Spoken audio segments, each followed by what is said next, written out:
CMR jewellers సువర్ణ సంక్రాంతి సంబరాలు బంగారు ఆభరణాలపై 50% తగ్గింపు. నమస్తే వ్యూస్, ఈ మధ్య మీరు ఒక రీల్ చూసే ఉంటారు. 31st నైట్ గోవాలో జరిగిన దారుణం. ఒక పర్సన్ ని వాళ్ళ ఫ్రెండ్స్ తో కలిసి ఫ్యామిలీతో కలిసి క్లియర్ గా తెలియదు కానీ 31st నైట్ సెలబ్రేట్ చేసుకోవడానికి గోవాకి వెళ్తే అక్కడ గోవాలో ఉన్న రెస్టారెంట్ వాళ్ళు అక్కడ జరిగిన వివాదంలో తనని కర్రతో కొట్టి చంపేశారు. ఈ వీడియో రీల్ మీరు అందరు చూసే ఉంటారు. ఆ ఫ్యామిలీలో తన బ్రదర్ మనతో ఇప్పుడు లైవ్ లో ఉన్నారు. తనతో ఒకసారి మాట్లాడదాము. ఫణి గారు నమస్తే అండి. ఫణి గారు, చాలా విషాదకరం ఇది. 31st night celebrations, life enjoy చేద్దాం, 31st న్యూ ఇయర్ ఎంజాయ్ చేద్దాం అని అక్కడికి వెళ్ళి ఇలా జరగడం అనేది నాకు తెలుసు చాలా బాధాకరం. ఎవరెవరు వెళ్ళారండి అక్కడికి మీ బ్రదర్ తో పాటు? టోటల్ 8 మెంబర్స్ వెళ్ళారు మేడం. మెంబర్స్ లో 5 అబ్బాయిలు 3 అమ్మాయిలు వెళ్ళారు. వీళ్ళంతా హైదరాబాద్ లో వీళ్ళంతా రూమ్మేట్స్ అనమాట. ఒక్కొక్కరు ఒక్కొక్క కంపెనీలో ఒక్కొక్క జాబ్ చేస్తూ ఉంటారు. వీళ్ళంతా రూమ్ లో అంతా కలిసి ఉంటారు. సో వీళ్ళంతా కలిసి న్యూ ఇయర్ కోసం ప్లాన్ చేసుకుని వెళ్ళారు అక్కడికి. సెలబ్రేషన్స్ కోసం మామూలుగా న్యూ ఇయర్ కి ఎంజాయ్ చేయడానికి వెళ్ళారు వీళ్ళు. సడన్ గా అక్కడ ఇలా గొడవ అవడం ఇదంతా అవడం తోటి ఇంక ఇట్లా అయింది. వాళ్ళందరికీ దెబ్బలు తగిలాయి. ఇంక వీళ్ళు కొంచెం గట్టిగా తగిలాయి అనమాట. అసలు ఎందుకు, ఏం జరిగింది? గొడవ జరగాల్సిన పరిస్థితి ఏమని చెప్పారు వాళ్ళ ఫ్రెండ్స్ మీకు? అంటే వీళ్ళంతా 12:30, 1 o'clock ఆ టైం కల్లా 31st నైట్ వెళ్ళారంట. 31st అంటే 31st నైట్ కాదు, 30th night. 30th night 31st early morning అనమాట. 30th నైట్ 12 తర్వాత అంటే ఎర్లీ మార్నింగ్, ఎర్లీ అవర్స్ లో. అయితే ఫుడ్ కోసం వెళ్ళారు. వెళ్ళేసరికి అక్కడ ఆల్రెడీ కొంచెం ఫుడ్ ఆర్డర్ ఇచ్చారంట. ఆర్డర్ ఇచ్చిన తర్వాత ఇంకా ఎక్స్ట్రా ఫుడ్ ఆర్డర్ చెప్దామని చెప్తే వాళ్ళు టైం అయిపోయింది ఆల్రెడీ, మేము ఫుడ్ అయితే మేము సర్వ్ చేయలేము. ఇదంటే మీరు కావాలంటే ఎక్స్ట్రా అమౌంట్ ఇస్తాము మేము, మీరు ఫుడ్ అయితే మాకు కావాలి అని చెప్పి కొంచెం వీళ్ళు మాట్లాడారు. వాళ్ళేమో ఫుడ్ లేదు ఏం లేదు అన్న టైప్ లో ఏదో మాట్లాడారంట. అక్కడ వైటర్ తో ఫస్ట్ డిస్కషన్ అంతా అయింది. డిస్కషన్ అంతా అయిన తర్వాత నువ్వు చెప్పడానికి మీ ఓనర్ పిలవడం టైప్ లో అన్నారంటే వీళ్ళు. సో ఓనర్ వచ్చాడు. ఓనర్ వచ్చిన తర్వాత ఓనర్ తో కూడా మీద డిస్కషన్ అయింది. డిస్కషన్ అయిన తర్వాత నేనే ఓనర్ని ఏంటి చెప్పండి, వాళ్ళు పిలవగానే నేనే ఓనర్ని ఏంటి చెప్పండి అని చెప్పి అన్న టైప్ లో అని అడిగాడంట ఓనర్ వచ్చి. వీళ్ళ బ్యాచ్ లో ఒక్కడికే హిందీ వచ్చి మేడం. స్పందన్ అని ఒక తెలంగాణ అబ్బాయి ఉన్నాడు. వాడు ఒక్కడికి హిందీ వచ్చి అక్కడికి వచ్చి హిందీ. సో వీళ్ళెవరికి ఏం మాట్లాడటం రాదు. సో తనే మొత్తం కమ్యూనికేట్ అయ్యాడు అందరితో, అవతల వాళ్ళతోటి. డైరెక్ట్ గా మాట్లాడలేదు వాళ్ళతోటి? లేదు మేడం, ఫస్ట్ అసలు వీడికి గొడవతో సంబంధమే లేదు అసలు. సో స్పందన ఒక అబ్బాయి ఉన్నాడు, స్పందన్కి చైతన్య ఒక అబ్బాయి ఉన్నాడు. వీళ్ళిద్దరికి హోటల్ స్టాఫ్ కి జరిగిన డిస్కషన్ లో వీళ్ళ మీద అటాక్ చేస్తుంటే ఈ అమ్మాయిలు వీడియో రికార్డ్ చేస్తున్నారు. ఆ రికార్డ్ చేస్తున్నప్పుడు అమ్మాయిల మీద కూడా అటాక్ చేయడానికి వస్తుంటే అమ్మాయిని వెనకలాగి మా తమ్ముడు వెళ్ళాడు. ఆ అమ్మాయిలు వీళ్ళని సేవ్ చేయడానికి, వాళ్ళని గొడవ ఆపడానికి వెళ్ళాడో లేకపోతే వీళ్ళని సేవ్ చేయడానికి వీళ్ళు వెళ్ళాడు. వెళ్ళగానే ఇంకా వీడి మీద కొంచెం వెళ్ళగానే ఇంకా ఫస్ట్ దెబ్బే ఇంకా హెడ్ ఇంజూర్ అయిపోయింది. ఇప్పుడు వాళ్ళు ఎక్కడ వాళ్ళ కర్రలు పెద్ద పెద్ద మొద్దులు లాంటి కర్రలు పట్టుకొని తిరుగుతున్నారు చూసారా, వాటితోనే కొట్టారా? వాటితోనే మేడం. అందరి దగ్గర ఒక్కొక్కటి దగ్గర ఒక్కొక్క స్టిక్ ఉంది మేడం. అది వాళ్ళు ఫుల్ గా ఉన్నారు మేడం. ఫుల్ గా ఉన్నారంట. ఇప్పుడు అక్కడ చాలా మంది కనిపిస్తున్నారు మనకి.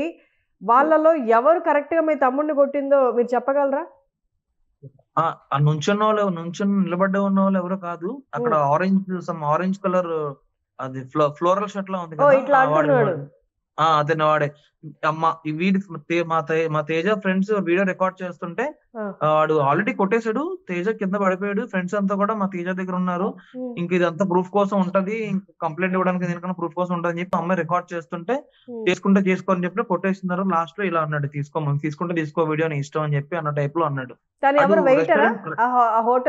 రెస్టారెంట్ ఓనర్ కొడుకాడు. రెస్టారెంట్ ఓనర్ కొడుకు అంట. వాడే మేడం, వాడే ఆరెంజ్ షర్ట్ ఉంది కదా వాడే. ఎక్కడ తగిలింది దెబ్బ మీ తమ్ముడికి? తల మీదనా? సెంటర్. అమ్మో, మేడం ఎగ్జాక్ట్ ఫస్ట్ షాటే హెడ్ ఇంజూర్ మేడం. ఇంకా దెబ్బ పడగానే ఇంకా అక్కడే కొలాప్స్ అయిపోయాడు. ఇంకా కింద ఇంకా నిలబడి నించుని ఓపిక కూడా లేదు. ఇంకా అక్కడితోనే ఇంకా కానీ పడిన బ్లీడింగ్ అయితే తక్కువైంది. ఇంటర్నల్ గా గట్టిగా తగిలిందంట. అంటే వాళ్ళ ఫ్రెండ్స్ చెప్పారు నాకు. ఆ తర్వాత ఇంకా నించుందాం అని ట్రై చేస్తున్నప్పుడు మళ్ళా వచ్చి ఇక్కడ రిలాక్స్ బెంచెస్ ఉంటాయి కదా బీచ్ లో, స్టిక్ పట్టుకుని బెంచ్ ఎక్కి మళ్ళీ బెంచ్ మించి మళ్ళా కొట్టాడంట బెంచ్ మీద నుంచొని. అంటే మా తమ్ముడు ఏంటంటే కొంచెం హైట్ ఎక్కువ ఉంటాడు, స్టిక్ కూడా కొంచెం పెద్ద స్టిక్స్ కదా అవి, వాడు నిలబడి కొడితే కొంచెం గట్టిగా తగలదంట, అంటే ఆ ఫోర్స్ సరిపోదని చెప్పి వాడు ఏంటంటే నించుని ఆ బెంచ్ ఎక్కి నుంచుని కింద పడిపోయిన మళ్ళా కొట్టాడంట. కొట్టిన తర్వాత అయినా సరే వదలలా, ఇది ఇంకా అక్కడికక్కడ కింద పడిపోయాడు. వాళ్ళంతా కలిసి ఒక 12 మందో 14 మంది ఉన్నారంట. వాళ్ళంతా వచ్చి ఇంకా కింద పడేసి తొక్కేయడం, పొట్టలో కడుపులో తన్నేయడం, ఇట్లాంటి మొత్తం ఆడు కింద పడిపోయినా సరే వదలలేదు మేడం అండి. చనిపోయేదాకా కొట్టారు మేడం అండి. వీళ్ళు 8 మంది ఉన్నా ఆపలేకపోయారు కదా. అక్కడ చుట్టుపక్కల పోలీసు కానీ ఎవరు లేరా అందులో? అది న్యూ ఇయర్స్ టైం ఎవరు కదా. రెస్పాండ్ అవ్వలేదంట మేడం. ఒక పోలీస్ స్టేషన్ నుంచి కూడా ఎటువంటి రెస్పాన్స్ లేదు. అంబులెన్స్ కాల్ చేస్తే అంబులెన్స్ కూడా ఎటువంటి రెస్పాన్స్ లేదు. వాడిని అదే దెబ్బలతో ఫ్రెండ్సే దెబ్బలతోనే ఇంకా బ్లీడ్ అవుతా ఉంది. ఇంక వాడికి ఓపిక లేదు. అండ్ వాడిని పట్టుకుని ఇటు అటు పట్టుకుని నార్మల్ గా బీచ్ లోంచి రోడ్ మీదకి వెళ్ళడానికి మనకు 5 minutes టైం పడుతుంది. వీళ్ళకి ఏంటంటే వాడిని బీచ్ లోంచి ఆ షాక్ దగ్గర నుంచి రోడ్డు మీద తీసుకెళ్ళడానికి వీళ్ళకి 1/2 hour టైం పట్టిందంట. అండ్ ఇంకా నడవలేకపోతే అక్కడ ఆ బెంచెస్ ఉన్నాయి కదా, దాని మీద పడుకోబెట్టి, నార్మల్ బెంచ్ కూడా కాదు, చాలా వెయిట్ ఉంటది అది, వుడెన్ బెంచ్. ఆ చెక్క బెంచ్ మీద పడుకోబెట్టి ఆ చెక్క బెంచ్ తో మోసుకెళ్లారు. మామూలుగా మనిషినే మనం మోయడం కష్టం, దానికి తగ్గట్టు ఆ బెంచ్ కూడా చాలా వెయిట్. అక్కడ ఇంకేం లేవు వాళ్ళకి, సోర్స్ ఇంకేం లేదు అక్కడ. సో ఏంటంటే ఆ బెంచ్ మీద పడుకోబెట్టి తీసుకెళ్లారు. ఒక పిక్ లో కూడా ఉంటది, అంత క్లారిటీ ఉండదు పడుకోబెట్టినట్టు. అట్లా ఆ బెంచ్ మేడం, అలాంటి బెంచ్ మీద పడుకోబెట్టి తీసుకెళ్లి అక్కడ రోడ్ మీద క్యాబ్ తీసుకుని, క్యాబ్ నుండి ఆ దగ్గరలో ఉన్న హాస్పిటల్ తీసుకెళ్లేసరికి ఒక 1/2 hour ముందు తీసుకొచ్చున్నా మేము ఏదైనా చేద్దాం, తనైతే ఈజ్ నో మోర్ అని చెప్పేశారంట అక్కడే డాక్టర్. కాదు అంటే ఇప్పుడు ఈ మీ విషయమే కాదు, మీతో పాటు 3-4 వీడియోస్ కూడా నేను చూసాను. న్యూ ఇయర్ టైంలో రెస్టారెంట్ వాళ్ళు గొడవ పడ్డము, గోవాలో ఉన్న హోటల్స్ స్టే వాళ్ళు విపరీత ధోరణి, వాళ్ళు ఉంటున్న వాళ్ళ మీద, అండ్ వెహికల్స్ రెంట్ తీసుకుంటే లేనిపోని ఇవన్నీ వాళ్ళ మీద వేసి వాళ్ళ మీ దగ్గర డబ్బులు లాగడం, ఇవన్నీ ఎక్కువ గమనిస్తున్నాయి ఈ మధ్య కాలంలో గోవాలో. మీరు వెళ్ళేటప్పుడు మీ తమ్ముడికి జాగ్రత్తలు చెప్పడం అలాంటివి ఏమైనా చెప్పారా? అంటే ఫస్ట్ థింగ్ ఏంటంటే వాడు వెళ్తున్నట్టు నాకు తెలియదు మేడం. నాకు హైదరాబాద్ వరకు వెళ్తున్నట్టు తెలుసు. అయితే హైదరాబాద్ లో మా బాబాయ్కి బైపాస్ సర్జరీ ఒకటి ఉంది, Jan 2 ఉందన్నమాట. సో ఏంటంటే హైదరాబాద్ వెళ్తానమ్మా, వెళ్ళి ఇంకా న్యూ ఇయర్ కి అక్కడ ఉండిపోయి Jan 2 ఇంకా బ్లడ్ ఎందుకు కావాలి కదా. ఈ ఫస్ట్ ఏంటంటే ఫ్రెండ్స్ కన్నా ఎవరికన్నా బ్లడ్ కావాలంటే ఫస్ట్ ఇస్తాడు అనమాట. ఫ్రెండ్స్ ని తీసుకెళ్లి బ్లడ్ డొనేట్ చేస్తూ ఉంటాడు. సో బ్లడ్ హైదరాబాద్ లో కదా? హైదరాబాద్ లో ఉంటాడు మేడం. ఏం చేస్తుంటాడు మీ తమ్ముడు? తను recruiting field madam, recruiting. Okay okay. So blood ఇచ్చేసి అక్కడే ఉండిపోతా అన్నాడు. మరి అక్కడికక్కడ మరి ప్లాన్ మరి సడన్ గా చేసుకున్నారా లేకపోతే ఏంటనేది తెలియదు మేడం. వాడు ఇంతకు ముందు కూడా వెళ్ళాడు కానీ మాకు చెప్పి వెళ్ళేవాడు. ఈసారి మాత్రం సడన్ గా వెళ్ళాడు. ఇది ఫస్ట్ టైం కాదు వెళ్ళడం, కానీ ఏంటంటే ఈసారి మాత్రం మాకు చెప్పకుండా సడన్ గా వెళ్ళాడు. మాకు వెళ్ళిన తర్వాత అక్కడ ఇన్సిడెంట్ అంతా జరిగిన తర్వాత మాకు ఫోన్ కాల్స్ వచ్చిన తర్వాత మాకు తెలిసింది అంతా కూడా. మీకు ఎప్పుడు మాకు 31st రోజు ఎర్లీ మార్నింగ్ 6 o'clock వచ్చింది. 6 o'clock వచ్చింది. అప్పటికే వాడు చనిపోయి ఒక 3 to 4 hours అవుతుందంట. అంటే నా ఫ్రెండ్స్ కి తెలుసు చనిపోయినట్టు, నాకు చెప్పలేదు అనమాట. అంటే మేము ఎక్కడ లో అయిపోతాను అని చెప్పి నాకు చెప్పలేదు. అక్కడైతే ఆన్ ద స్పాట్ డెడ్ అని చెప్పి అంటున్నారు అందరూ కూడా. అక్కడ గొడవ జరిగిన 1/2 hour లోనే 30 to 40 minutes లోనే చనిపోయాడు అని చెప్పి అంటున్నారు. ఇప్పుడు సిచ్యువేషన్ ఏంటి ఫణి గారు? వాళ్ళ మీద కేసు నమోదు చేయడం అలాంటి జరిగిందా? వాళ్ళు రెస్పాండ్ అయ్యారా? అబ్బాయిని పట్టుకున్నారా పోలీసులు? ఆ అబ్బాయిని పట్టుకున్నారు మేడం. ఇంకా రెస్టారెంట్ ఓనర్ అంటే అబ్బాయి వాళ్ళ ఫాదర్ ఇంకా దొరకలేదు, అది ఇంకా ఎస్కేప్ లో ఉన్నాడు అని చెప్పి అంటున్నారు. అబ్బాయిని అయితే పట్టుకున్నారు. తనతో పాటు ఒక 4-5 దొరికారంట. కేసు అయింది. ఎఫ్ఐఆర్ అన్ని మాకు పంపించారు. అక్కడ పోస్ట్ మార్టం అన్ని కూడా అక్కడే చేయించారు.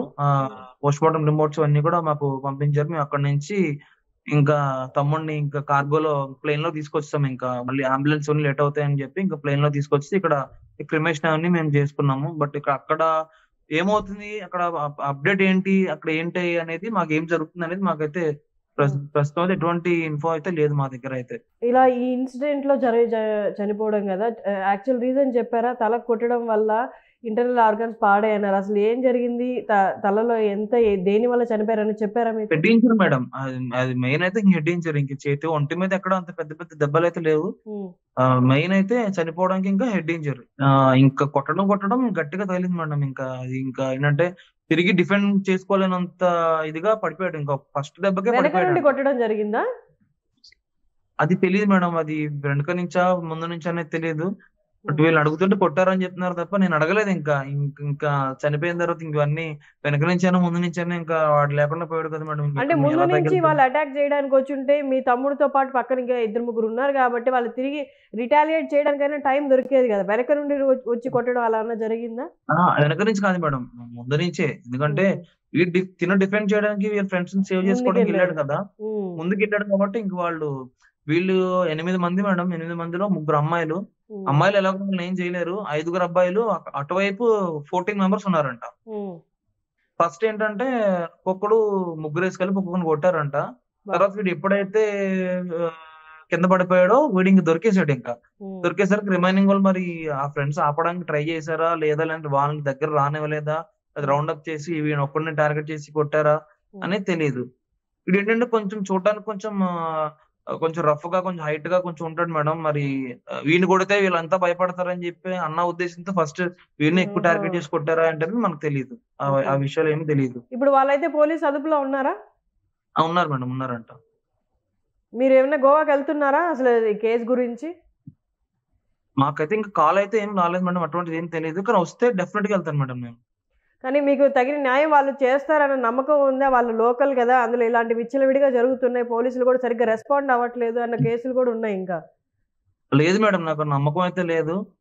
అటువైపు నుంచి అయితే అసలు ఏం లేదు. మన గవర్నమెంట్ కూడా ఏమీ అంత ఇటు సైడ్ నుంచి అసలు అంత రెస్పాన్స్ కూడా ఏం లేదు మేడం. అసలు మీరు ఇక్కడికి వెళ్ళి అర్జీ పెట్టుకున్నారా? ఇట్లా జరుగుతుంది ఏంటి, మీరు చొరవ తీసుకోవాలని చెప్పారా? చెప్పాం మేడం. వీళ్ళు ఏమంటున్నారంటే కేసు అక్కడ అయింది కదా, మనం ఇక్కడ నుంచి ఏం చేయలేము, ఏం చేసినా గవర్నమెంట్ నుంచే చెయ్యాలి.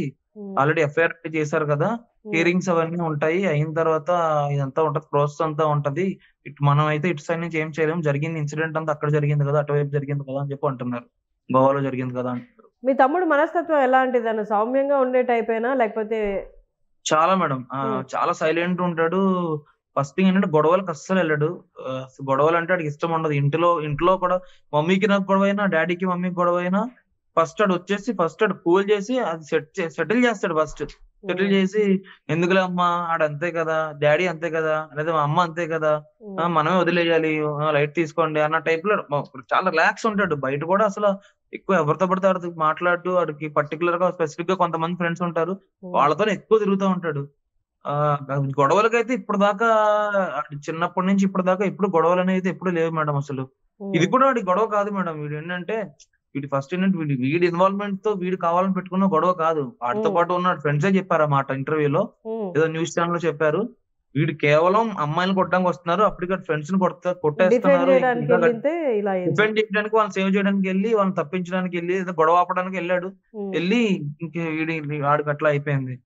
కానీ తీరని శోకం ఇది, అన్ఎక్స్పెక్టెడ్. అసలు తను అక్కడ ఉండాల్సిన పరిస్థితులు కాదు అవి. అక్కడికి వెళ్ళారు, న్యూ ఇయర్ బాగా సెలబ్రేట్ చేసుకుందాం, న్యూ ఇయర్స్ కి హ్యాపీగా వెల్కమ్ చెప్దాం అనుకున్న టైంలో ఇలా అయింది. అమ్మ నాన్న పరిస్థితి ఏంటి, ఎలా ఉన్నారు ఇంట్లో? ఎలా ఉంటారు మేడం, ఇంకా అసలు నాకంటే తమ్ముడు అంటే చాలా ఇష్టం.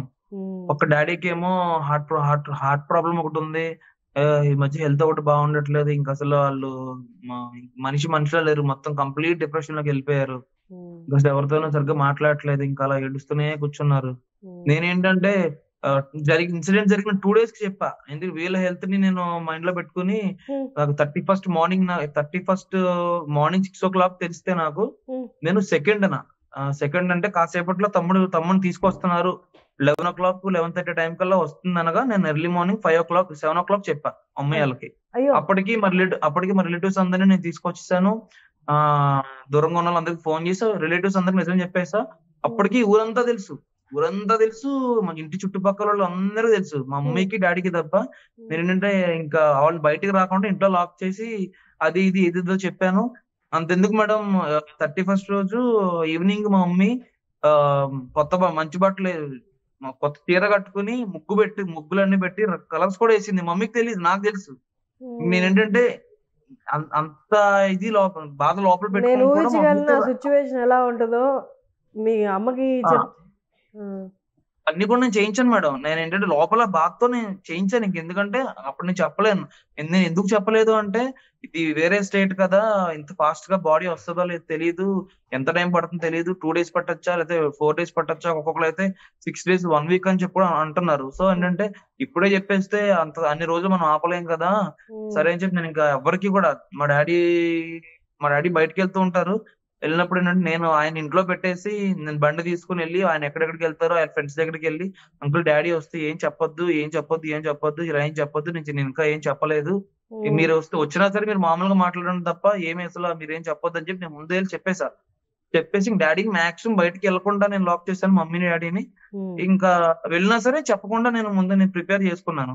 ఇంకా చెప్పే టైంకి ఏంటంటే ఇంకా నా ఫ్రెండ్స్ అంతా వచ్చేసారు, మా రిలేటివ్స్ మా మామయ్య వాళ్ళు అంతా వచ్చేసారు. నేను ఇంక మళ్ళీ డాడీ చెప్పగానే ఎట్లా తీసుకుంటారు ఏంటనేది షాక్ లో, కొంచెం ఒక 2 times లైట్ గా పెరాలసిస్ స్ట్రోక్ లా కూడా వచ్చింది ఆయనకి. హార్ట్ ప్రాబ్లం ఒకటి ఉంది. నేను కింద డాక్టర్ రెడీగా పెట్టుకుని కింద స్టెప్స్ మీద కింద డాక్టర్ ని ఏమైనా అయినా సరే మళ్ళీ ఇమీడియట్ గా ఇది ఉండాలని చెప్పి నేను డాక్టర్ రెడీగా పెట్టుకుని పైన అందరిని పెట్టుకుని అప్పుడు నేను చెప్పాను డాడీకి మమ్మీకి. చాలా బాధాకరం.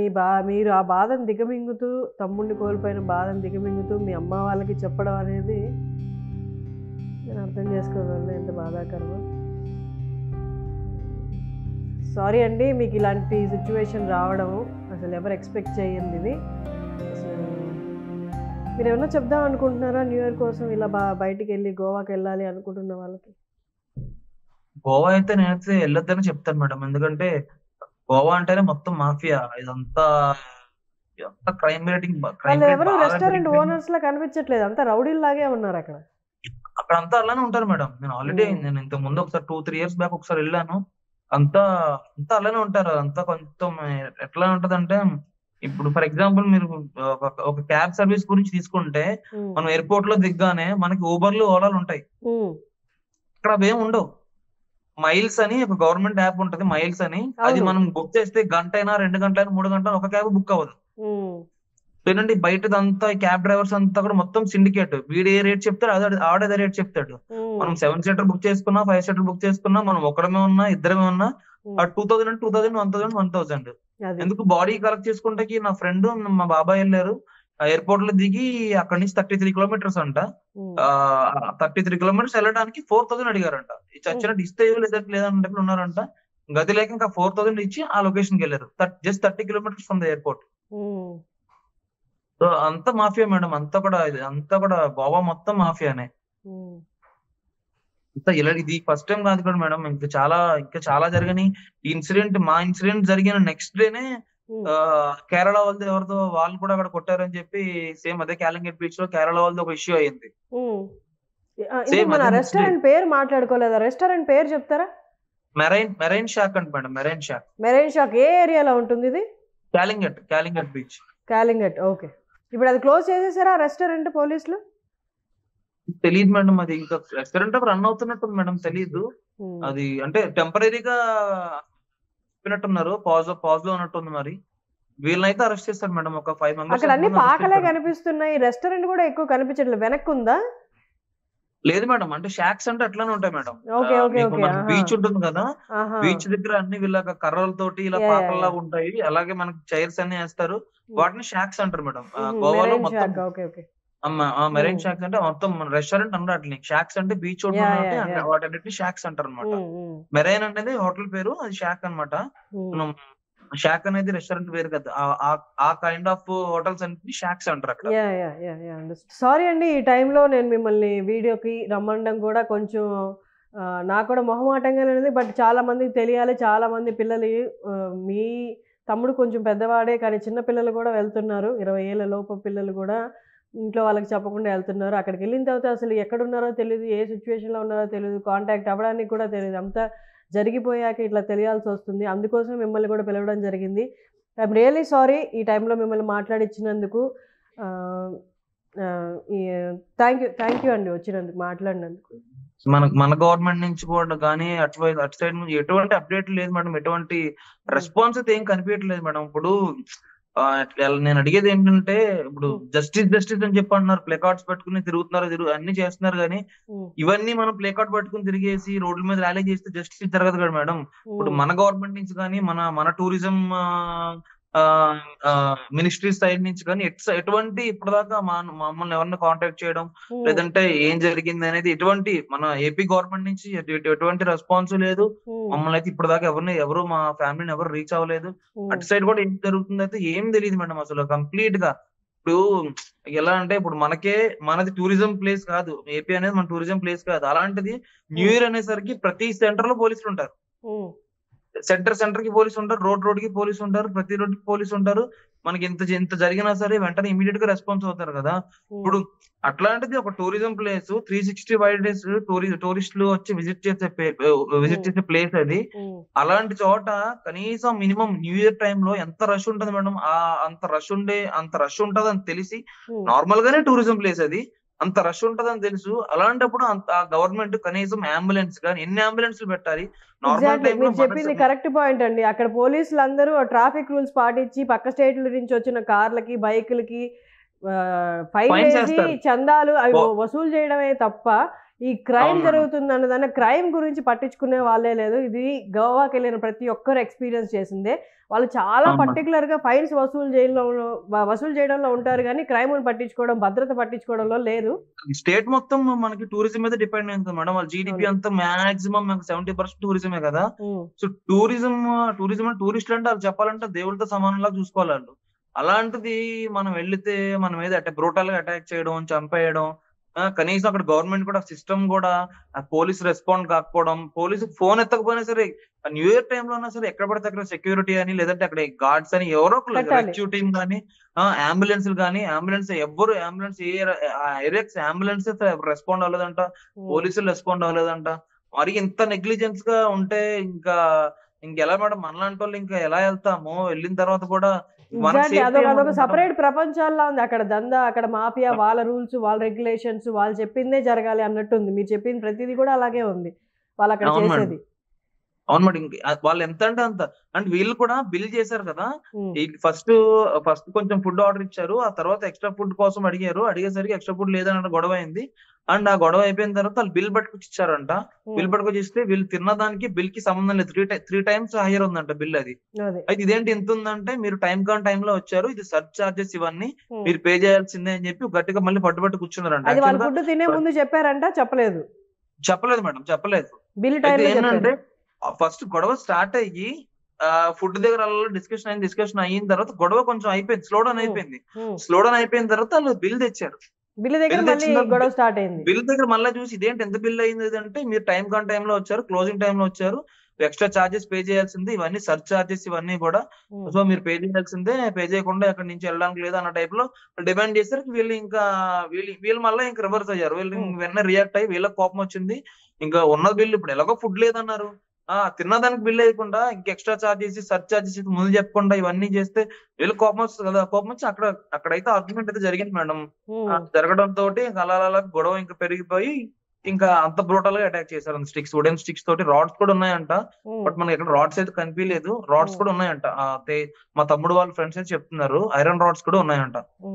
ఫణి గారు, మీరు చెప్తున్నవన్నీ నిజాలే. అక్కడ జరుగుతున్నవి ఇంకా దారుణంగా ఉన్నాయి. ఐ హోప్ మీకు జస్టిస్ దొరకాలని, మీకు అందాలని నేను మనస్ఫూర్తిగా కోరుకుంటున్నాను. మీరు ఏదైతే రిక్వెస్ట్ పెట్టారో గవర్నమెంట్ కూడా కొంచెం చొరవ తీసుకుంటే మీకు న్యాయం కొంచెం త్వరగా వస్తుందని మీరు ఎక్స్పెక్ట్ చేస్తున్నారు. ఐ హోప్ అది కూడా జరగాలని అనుకుంటున్నాను. ఐ హోప్ ఈ వీడియో రీచ్ అవ్వద్ది వాళ్ళ దాకా అనుకుంటున్నాను. Thank you so much for connecting అండి. Thank you madam. అండ్ ఇంకొకటి మేడం, కొంతమంది యూట్యూబర్స్, కొన్ని ఛానల్స్ ఏంటంటే తెలిసి తెలియకుండా వాళ్ళు ఇష్టం వచ్చినట్టు కామెంట్లు చేయడం, ఇష్టం వచ్చినట్టు ఏవేవో మాట్లాడడం, ఇవన్నీ చేస్తున్నారు మేడం. ఇవి కూడా కొంచెం ఏంటంటే ఇట్లాంటి జరిగినప్పుడు అయ్యో బాధపడాల్సింది పోయి ఫణి గారు, ఒక నిమిషం, మనము ఈ బయటకు వచ్చి మనందరికి మనం మాట్లాడే వరకు 4 రకాలుగా అనుకుంటారు. మేబీ ఈ వీడియో తర్వాత వాళ్ళకి నిజం ఏంటో తెలుస్తుంది. మీరే వచ్చి బయటకు వచ్చి చెప్పారు కాబట్టి ఆ కామెంట్స్ ఇంకా తగ్గుతాయి అనుకుంటున్నాను. ఎందుకంటే ఇప్పుడు దాకా మీ వాళ్ళు ఎవరు బయటకు వచ్చి మాట్లాడలేదు కాబట్టి వాళ్ళకి ఇప్పుడు ఎగ్జాక్ట్గా ఏం జరిగిందో చెప్పారు కదా. ఐ హోప్ అవి తగ్గుతాయి అనుకుంటున్నానండి. థ్యాంక్ యూ అండి ఫణి గారు. Thank you.